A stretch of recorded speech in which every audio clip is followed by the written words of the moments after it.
Iran युद्ध खत्म करने के लिए दूसरे दौरे की बातचीत की तैयारियां तो तेज हो गई है, लेकिन अभी तक तारीख तय नहीं हुई है क्योंकि परमाणु कार्यक्रम के मामले पर अभी भी पेच फंसा हुआ है। उधर अमेरिका ने फिर से ईरान के कच्चे तेल पर पाबंदी लगाने का फैसला ले लिया है। पूरे मामले पर और ज्यादा जानकारी के लिए चलते हैं लक्ष्मण रॉय के पास। लक्ष्मण जी, कब हम सब को ये समाचार सुनने को मिलेगा कि अब ईरान युद्ध पूरी तरह खत्म हो चुका है?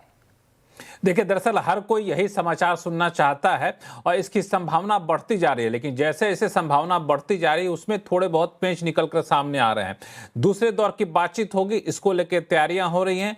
पाकिस्तान के जो रक्षा प्रमुख हैं वो ईरान गए, अब वहां से वाशिंगटन जाएंगे और सभी जो पक्ष हैं उनके साथ बातचीत करके जल्द से जल्द दूसरे दौर की बातचीत शुरू करना चाहते हैं। लेकिन अभी तक ये तारीख तय नहीं हुई है कि आखिर दूसरे दौर की बातचीत कब होगी। लेकिन तारीख तय नहीं हुई है, लेकिन इसमें दो तीन पेच और साथ में आ भी गए हैं। पहला ये कि यहां पे परमाणु कार्यक्रम को लेकर के जिस पर पहले दौर की बातचीत फेल हो गई थी, वो परमाणु कार्यक्रम पर अभी भी पेंच फंसा हुआ है। ईरान का कहना है कि हम परमाणु कार्यक्रम हमेशा के लिए नहीं रोक सकते हैं। अमेरिका का कहना है कि ईरान को हमेशा के लिए परमाणु कार्यक्रम रोकना पड़ेगा। ईरान कह रहा है कि हमेशा के लिए नहीं, सीमित समय के लिए हमें रोकने तक मंजूर है, हमेशा के लिए हम नहीं रोकेंगे, ये आत्मघाती होगा। तो ये एक मुख्य कारण है जिसकी वजह से पहले चरण की बातचीत विफल हो गई थी और दूसरे चरण की बातचीत से पहले इस पर कोई सहमति यहां पर बनती नहीं दिख रही। इस बीच अमेरिका ने क्या किया है कि ईरान पर दबाव बनाने की रणनीति अभी भी जारी रखी है।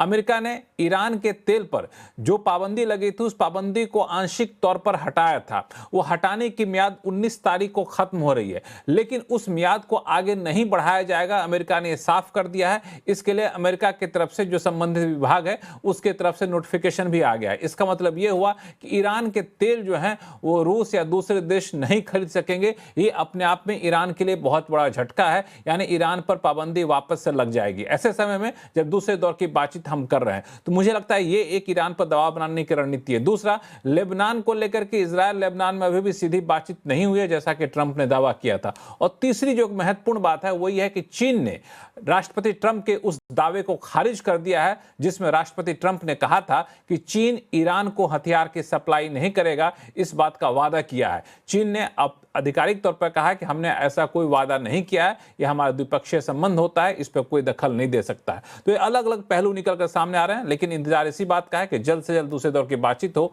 और शायद कुछ अच्छा समाचार सुनने को मिले। जी बिल्कुल लक्ष्मण जी, बहुत बहुत शुक्रिया इस पूरी जानकारी के लिए। अब आपको बता दें, प्रधानमंत्री मोदी ने कहा है कि महिला आरक्षण के साथ महिलाओं को उनका हक दिया जा रहा है। जी हाँ, उन्होंने कहा है कि आज जो लोग इसका विरोध करेंगे उन्हें नारी शक्ति कभी माफ नहीं करेगी।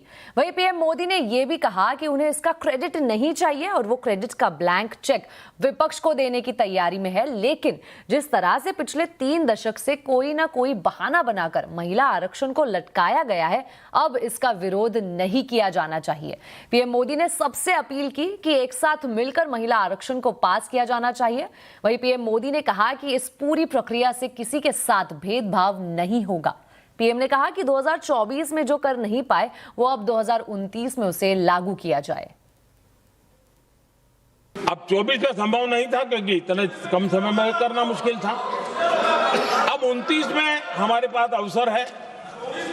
अगर हम 29 में भी नहीं करते तो ये स्थिति क्या बनेगी हम कल्पना कर सकते हैं। फिर हम देश की माताओं बहनों को ये विश्वास नहीं बना पाएंगे कि हम सचमुच में प्रयास सच्चे अर्थ कर सकते थे। और इसलिए समय की मांग है कि अब हम ज्यादा विलंब न करें। वहीं प्रधानमंत्री मोदी ने परिसीमन पर भी भरोसा दिया है और कहा है कि किसी के साथ कोई अन्याय नहीं होगा। किसी के साथ भी भेदभाव नहीं करेगी। ये निर्णय प्रक्रिया किसी के साथ अन्याय नहीं करेगी।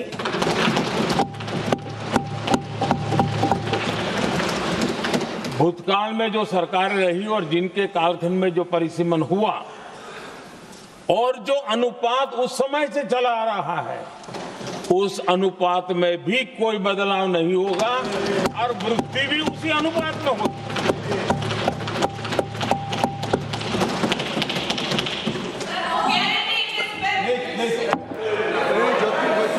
अगर गारंटी गारंटी शब्द चाहिए तो मैं गारंटी शब्द उपयोग करता हूं। वादा की बात करते हो तो मैं वादा शब्द उपयोग करता हूं। अगर तमिल में कोई अच्छा शब्द हो तो वो भी मैं बोलने के लिए तैयार हूं। क्योंकि जब नीयत साफ है तो फिर शब्दों का खेल करने की हमें जरूरत नहीं है। साथ ही संसद के विशेष सत्र में कांग्रेस नेता गौरव गोगोई ने केंद्र सरकार को घेरा है। उन्होंने कहा है कि पार्टी महिला आरक्षण के विरोध में नहीं है। गोगोई ने संविधान संशोधन विधेयक को महिलाओं, जाति, जनगणना, संविधान और संघीय ढांचे के खिलाफ बताया है। उन्होंने ये भी कहा है कि महिला आरक्षण पर राजनीतिक रोटियां मत सेकिए। हमारी पार्टी कांग्रेस पार्टी महिला आरक्षण के पक्ष में है, पर कृपया महिला आरक्षण को आप सरल करिए ताकि महिला आरक्षण जिस समय कानून पारित हो उसी समय लागू हो जाए और 500 जो हमारे 543 है लोकसभा की जो वर्तमान जो हमारी ताकत है उस पर लागू हो जाए, उसको परिसीमन के साथ मत जोड़े। तो महिला आरक्षण पर चर्चा के दौरान समाजवादी पार्टी ने पिछड़ा वर्ग और मुस्लिम महिलाओं के आरक्षण का मुद्दा उठाया। समाजवादी पार्टी के नेता अखिलेश यादव ने कहा है कि उनकी पार्टी महिला आरक्षण का समर्थन करती है, लेकिन पिछड़े और मुसलमानों को आरक्षण दिए बिना इसका कोई मतलब नहीं है। अखिलेश ने परिसीमन पर साफियोग नहीं बरतने के लिए सरकार पर निशाना साधा है। जहां महिलाओं के पक्ष में है उनके आरक्षण के, वहीं हमारा सवाल ये भी है कि जल्दीबाजी क्यों है? आखिरकार महिला आरक्षण के नाम पर जल्दीबाजी क्यों है भाजपा के अंदर? सच तो यह है कि भाजपा जनगणना को टालना चाहती है, और जनगणना को टालने का मतलब है कि जाति जनगणना को टालना चाहते हैं। और जाति जनगणना इसलिए टालना चाहते हैं क्योंकि वो आरक्षण का सवाल उठेगा। जो भाजपा उनके संगी साथी कभी भी देना नहीं चाहते हैं आरक्षण। वहीं गृह मंत्री अमित शाह ने दो टूक कहा कि धर्म के आधार पर आरक्षण और संवैधानिक है और इसीलिए मुस्लिम आरक्षण नहीं दिया जा सकता। अमित शाह ने चुटकी ली और कहा कि समाजवादी पार्टी चाहे तो सभी टिकट महिलाओं को दे दे। मान्यवर, हमारा संविधान किसी भी प्रकार के धर्म के आधार पर आरक्षण की कतई मंजूरी नहीं देगा।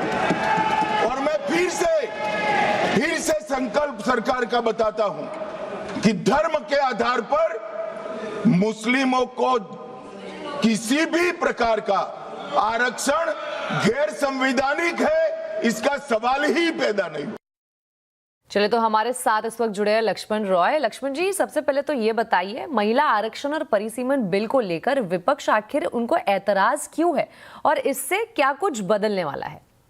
देखिए, दरअसल ऐतराज इस बात को लेकर के है कि महिला आरक्षण तो आप दीजिए, यानी लोकसभा में जो सीटें हैं उसमें 1/3 सीटें महिलाओं के लिए आरक्षित कर दीजिए, लेकिन इस महिला आरक्षण को आप परिसीमन से मत जोड़िए, यानी डिलिमिटेशन से मत जोड़िए। जबकि हुआ यह है कि सरकार ने महिला आरक्षण बिल के साथ साथ, जिसको नारी शक्ति वंदन अधिनियम में संशोधन बिल कहा जाता है, उसके साथ साथ सरकार ने डिलिमिटेशन का भी बिल लाया है। उसके जरिए ये क्या होगा कि अभी जो लोकसभा में अधिकतम सीटें 543 है, वो बढ़ करके 850 हो जाएंगी। अब 543 से जो सीटें बढ़ेंगी 850 होंगी, वो दरअसल 543 का 33% होगा जो महिलाओं के लिए आरक्षित होगा। विपक्ष का आरोप यह है कि इससे पहली बात तो ये हो कि दक्षिण भारतीय राज्यों की भागीदारी कम हो जाएगी, उनका अनुपात कम हो जाएगा। इसका जवाब प्रधानमंत्री ने खुद दिया और कहा कि इस बात की मैं गारंटी देता हूं कि दक्षिण भारतीय राज्यों के भागीदारी लोकसभा में या फिर उनका जिस अनुपात में हिस्सेदारी अभी है उसी अनुपात में रहेगी, इस बात की मैं गारंटी देता हूं। दूसरी आपत्ति ये हुई कि इस महिला आरक्षण में आप विमेन ओबीसी आरक्षण को लागू करिए, मुस्लिम आरक्षण को लागू करिए, तो उसका सरकार ने मुस्लिम आरक्षण को लागू करने की बात को सीधे से खारिज कर दिया। तीसरी बात ये हुई कि महिला आरक्षण लागू करने में इतनी जल्दबाजी क्यों है, ये इसलिए आपत्ति उठी है क्योंकि सरकार ने महिला आरक्षण बिल जो संशोधन ला रही है उसमें एक बड़ा बदलाव ये करने जा रही है कि अब इस संशोधन के बाद महिला आरक्षण जो है वो अगले लोकसभा चुनाव में ही लागू हो जाएगा। 2029 में जो लोकसभा चुनाव होगा उसमें ही महिला आरक्षण लागू हो जाएगा, उसी समय आपको 850 सीटों के लिए लोकसभा का चुनाव होगा, जबकि अगर मौजूदा कानून के हिसाब से चलते तो हमें 2034 तक का इंतजार करना पड़ता। तो ये भी एक बड़ा पेंच है। और परिसीमन जो करेंगे, यानी लोकसभा के सीटों का जो बंटवारा करेंगे, वो कैसे करेंगे, उसमें विपक्ष को लगता है कि सरकार यहाँ पर राजनीति कर रही है। यही वजह है कि विपक्ष इसका आलोचना कर रही है, लेकिन सरकार ने, प्रधानमंत्री मोदी ने साफ किया कि इस पूरे बिल को लाने के पीछे कोई राजनीति नहीं है, दरअसल महिलाओं को सशक्त करना है। लक्ष्मण जी, बहुत बहुत शुक्रिया इस पूरी जानकारी के लिए। अब एक नजर आज के बाजार के हाल पर। सेंसेक्स एक्सपायरी के दिन बाजार में जबरदस्त उतार चढ़ाव देखने को मिला। कारोबार के अंत में सेंसेक्स और निफ्टी दोनों ही गिरावट के साथ बंद हुए हैं। हालांकि मिड कैप और स्मॉल कैप इंडेक्स बढ़त के साथ बंद हुए हैं। सेक्टरल मोर्चे पर डिफेंस, मेटल और आईटी शेयरों में खरीदारी देखने को मिली है, जिससे कुछ सपोर्ट मिला है। बाजार की डिटेल्स देते हैं कंचन नौटियाल से। कंचन, बताइए कैसे रहा है आज के बाजार का हाल? तो सेंसेक्स की वीकली एक्सपायरी के दिन अगर हम बाजार की बात करें तो काफी ज्यादा वॉलेटाइल मूवमेंट जो है वो आज के सत्र में देखने को मिला है। बैंकिंग शेयर्स की बात कर ली जाए, ऑटो की बात कर ली जाए, प्रेशर यहाँ पे डेफिनेटली आता हुआ दिखाई दिया है। निफ्टी में एक फ्लैट क्लोजिंग देखने को मिली है। अच्छी बात यह है कि मिड कैप और स्मॉल कैप में आज एक ग्रीन जो क्लोजिंग है वो होती हुई दिखाई दी है। इसके अलावा बाकी के सेक्टर का एक बार स्नैपशॉट लेके आइए। उसमें अगर देखा जाए तो देखिए मेटल्स में अच्छा खासा इजाफा आज देखने को मिला है। IT, FMCG, reality, pharmaceutical, defence shares में अच्छे खासे जो गेन्स हैं वो देखने को मिले। फ्लिप साइड में auto, PSUs, oil and gas, financial services में प्रेशर जो है वो बाउंड अप होता हुआ दिखाई पड़ा है। स्टॉक स्पेसिफिक एक्शन की एक बार बात कर ली जाए तो देखिए हिंडाल्को, अडानी एंटरप्राइजेज, ट्रेंट और अडानी पोर्ट्स में एक शानदार गेन आज के सत्र में देखे गए हैं। But at the same time losing pocket की एक बार बात कर ले तो देखिए एचडीएफसी बैंक, बैंकिंग दिग्गज में सबसे पहला पेन, ओएनजीसी, एचडीएफसी लाइफ और टाइटन आज एक गिरावट के साथ बंद हुए हैं। मेटल शेयर्स की मैंने बात करी जैसे कि, तो वहां पे देखिए कि काफी लंबे सत्र से ही हम देख रहे हैं कि मेटल के शेयर्स की जो चमक है वो और भी ज्यादा हमें अच्छी होती हुई दिखाई दे रही है और वही रीजन आज भी देखने को मिला है। इनफैक्ट आज आईटी स्टॉक्स में भी हम बात करें तो अच्छे खासे गेन्स, इन्फोसिस, साथ में एलटीआईएम और कोफॉर्ज ने शानदार तेजी दिखाई। तो ओवरऑल अगर हम बात करें तो एक्सपायरी के दिन जो सेंसेक्स की मार्केट में एक वॉलेटाइल मूवमेंट था, लेकिन मार्केट ने एक अच्छी रिकवरी के साथ क्लोजिंग दिखाई है। बढ़ते अगली खबर की ओर। देश की दिग्गज आईटी कंपनी टीसीएस से जुड़ा मामला अब गंभीर मोड़ ले चुका है। धर्मांतरण से जुड़े मामले में नासिक पुलिस ने अब तक कुल 9 एफआईआर दर्ज की है। मामले की गंभीरता को देखते हुए राष्ट्रीय महिला आयोग ने संज्ञान लिया है और एसआईटी का भी गठन किया गया है। इस पर ज्यादा जानकारी दे रहे संवाददाता विवेक गुप्ता। महाराष्ट्र के नासिक में एक मल्टीनेशनल कंपनी में धर्मांतरण और रेप और मॉलेस्टेशन के मामले आने के बाद काफ़ी ज़्यादा बवाल मच चुका है। अब मामला ये हो चुका है कि इस पूरे मामले में नासिक पुलिस ने स्पेशल इन्वेस्टिगेटिव टीम यानी कि एसआईटी गठित कर पूरे मामले की जांच कर रही है। अब तक इस पूरे मामले में 9 एफआईआर दर्ज हो चुकी है और 7 लोगों को इस पूरे मामले में गिरफ्तार किया जा चुका है, जिनमें से 6 जो आरोपी हैं वो इस कंपनी में काम करने वाली टीम लीडर है, यानी कि टॉप लेवल की बॉसेस के लेवल पर है, जिसमें एक एचआर हेड जो महिला है उसे भी गिरफ्तार कर लिया गया है। एक और महिला जिसका नाम निदा खान बताया जा रहा है वो भी आरोपी है, वो फरार चल रही है। आरोप है इन सब के ऊपर कि वो दफ्तर के अंदर लड़के और लड़कियों को धर्मांतरण करने की कोशिश कर रहे थे और 2 लोगों को धर्मांतरण करा भी दिया था। साथ ही साथ इस पूरे मामले में एक रेप की पीड़ित थे और कुछ लोग जो है मॉलेस्टेशन के आरोप भी इन कंपनी के जो लोग काम करते हैं उनके ऊपर लगाया गया है। मामले की गंभीरता को देखते हुए अब नेशनल कमीशन वुमेन यानी कि एनसीडब्ल्यू भी इस पूरे मामले में आ गई है जांच के लिए और बताया जा रहा है कि 18 अप्रैल यानी कि शनिवार की सुबह 10 बजे दिल्ली की एनसीबीडब्ल्यू की एक स्पेशल टीम नासिक पहुंचेगी और इस पूरे मामले में जांच भी करेगी। जांच का दायरा बढ़ते बढ़ते अब सामने ये आ रहा है कि धर्मांतरण का जो मामला है उसमें नासिक पुलिस को शक है कि इसमें और भी पीड़ित हो सकते हैं और मॉलेस्टेशन के जो पीड़ित है वो भी उनका नंबर्स बढ़ सकता है। यही वजह है कि नासिक पुलिस ने अपनी पूरी की पूरी रिपोर्ट बनाकर अब महाराष्ट्र एटीएस के साथ साथ नेशनल इन्वेस्टिगेटिव टीम यानी कि एनआईए को भी दे दी है कि अगर धर्मांतरण का मामला ये कहाँ से आ रहा है, किसके इशारे पे धर्मांतरण हो रहा था, इसकी पूरी जांच महाराष्ट्र एटीएस और एनआईए भी करे। लेकिन प्राथमिक जांच जो है वो अभी नासिक पुलिस कर रही है, स्पेशल इन्वेस्टिगेटिव टीम एसआईटी कर रही है। अगर जरूरत पड़ी तो महाराष्ट्र एटीएस सूत्रों का कहना है कि अगर जरूरत पड़ी तो वो भी इस पूरे मामले में जांच करेंगे कि धर्मांतरण का एंगल इसमें कितना बड़ा है, फंडिंग कहां से आ रही थी और इसके पीछे असली खिलाड़ी कौन कौन से हैं। वहीं टीसीएस नासिक केस के बाद वर्कप्लेस सेफ्टी पर सवाल फिर उठे हैं। क्या ऑफिस में महिलाओं की सुरक्षा वाकई मजबूत है या सिस्टम सिर्फ कागजों तक सीमित है? इसी पर करेंगे चर्चा आज शाम 5:57 पर सिर्फ कंज्यूमर अड्डा में। इसी के साथ आवाज समाचार में वक्त हो चुका है एक छोटे से ब्रेक का। खबरें आगे और भी है, बने रहिए हमारे साथ।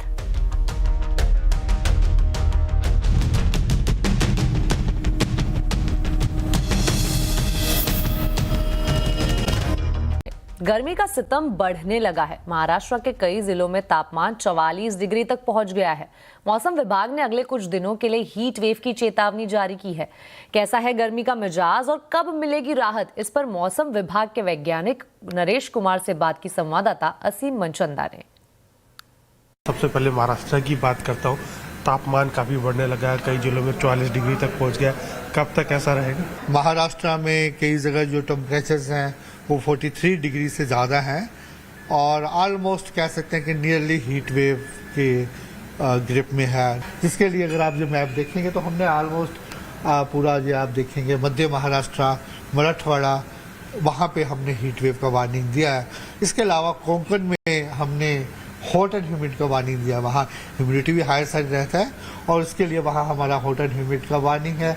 इसके साथ ही पूरा का पूरा वेस्ट कोस्ट में हमारा हॉट एंड ह्यूमिड का है, starting from Kerala, coastal Karnataka, then Konkan, Goa and Gujarat के जो कोस्टल हिस्सा है वहाँ पे ऑलमोस्ट 3 दिन वहाँ रहने का हमारा अनुमान है।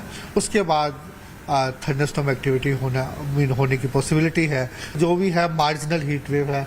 इसके अलावा बाकी हिस्सों में भी अगर आप देखें, आप देख सकते हैं जहाँ पे हमने उड़ीसा के लिए, आंध्र प्रदेश के लिए भी हमने हॉट एंड ह्यूमिड का वार्निंग दे रखा है।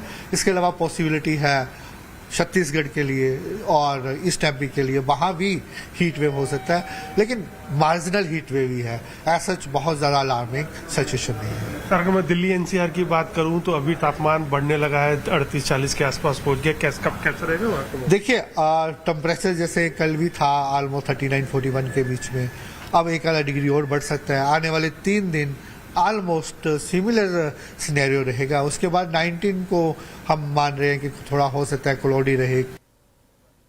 आवाज समाचार में अभी के लिए इतना ही। आप देखते रहे CNBC आवाज और अपडेटेड रहे खबरों पर हमारे सोशल मीडिया हैंडल्स के जरिए। नमस्कार।